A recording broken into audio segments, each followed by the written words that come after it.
What's up?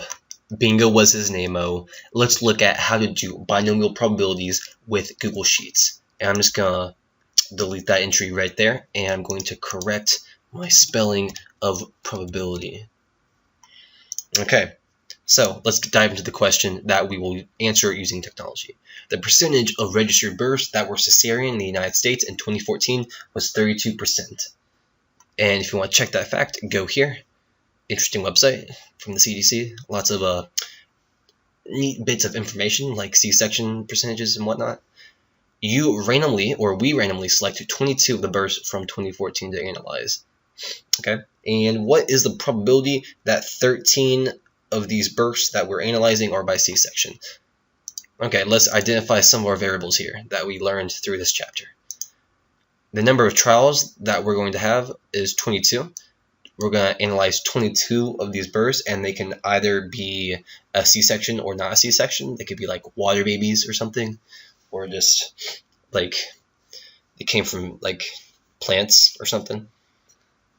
And the probability of success is going to be 32%, assuming that we're analyzing the births from 2014 and that they're only the births of registered mothers or just registered births in general. And the probability of failure is going to be 1 minus the probability of success, its complement, so that's why this formula has 1 minus right here. And we're asked, what is the probability that the random variable x is equal to 13? So it's important to know that the random variable x is the number of these births, of these 22 births that are C-section. So it's the number of the births that are C-section in our example here. So we want to find the probability of that being 13. So what we're going to do, since we have identified that this is indeed a binomial distribution, is we're going to type in equals. I can move my mouse out of the way right here. Equals binom dist. Sounds like a rapper's name if you need to remember it really well. The number of successes that we're looking to find, the probability of, is 13. The number of trials is 22. The probability of success is 0.32, and we do not want a cumulative.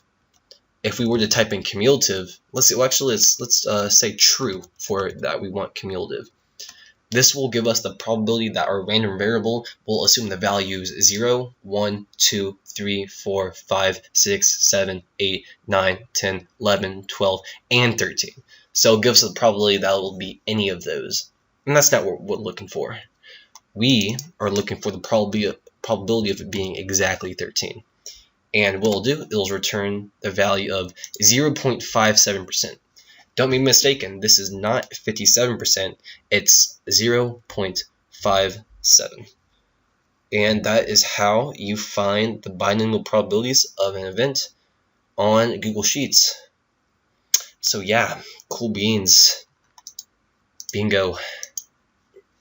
Yeah.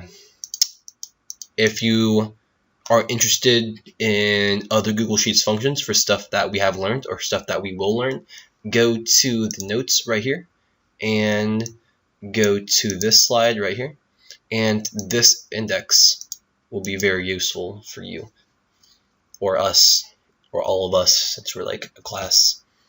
Yeah, that sounds about right,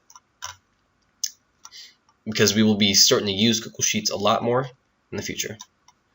This has been Patrick Grable. Thank you for watching.